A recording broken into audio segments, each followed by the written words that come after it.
जैसे कि तो वहां भी कहते हैं क्या, दो को बजरंगबली का भजन हो जाए, दो को माता का भजन हो जाए। हम तो यही कहते हैं, हम यही बात पर हम खराब हम भी उतरते हैं कि हम नहीं जानते, हम यही एक ही बात जानते हैं कि साहब कहे क्या हम वही काम करेंगे। साहब जो रास्ता दिए हैं हम तो वही रास्ता पर चले, क्योंकि वही रास्ता पर हमारी दीदी माँ ने चली है तो हमको भी वही रास्ता पर चलना चाहिए।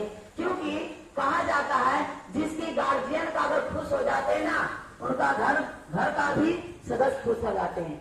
आपका घर में निमंत्रण कोई देने आ जाता है तो आपका गार्जियन को नहीं देते हैं ना, और घर वाला को दे देते हैं, तो आप क्या करते हैं कि उन्हीं को दे देते ना, तो कितना अच्छा रहता। हमको नहीं भी कहिएगा तभी चलेगा, लेकिन उनको कह देते तो वो बात का आपका मान जाते। अगर हमको नहीं कहिएगा, अगर वो जिधर जिधर नहीं कहते हैं कि देखिए गाड़ी का हैंडल होता है, जिधर जिधर घुमाता है उधर उधर चलता है, पीछे वाला का कोई तो टीचर तो बैठा रहता है, नहीं रहता है, पीछे अगर बैठे जो रहता है वो शांति पूर्वक बैठा रहता है, क्योंकि ड्राइवर का काम रहता है जहाँ जहाँ घुमाता है उधर उधर घूमता है।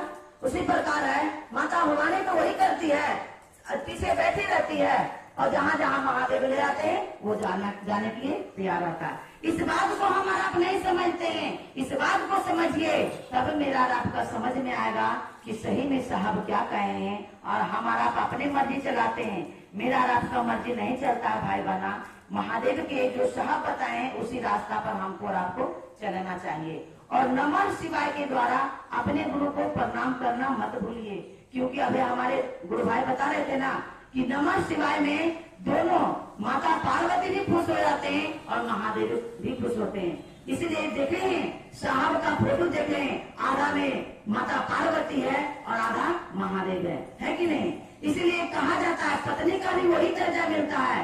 कहता है ना कि नाम आप कहते हैं कि उनका अर्धांगिनी है, यानी कि आधा अंग का मालिक है।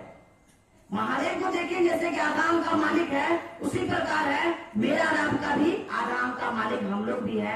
इसीलिए हमारा आप यही काम करें जो साहब बताए हैं, उसी रास्ते पर चले, राजमार्ग पर चले, साहब जो बताए हैं आए। इसी अमृत वाणी के साथ अपनी वाणी को विराम देते हुए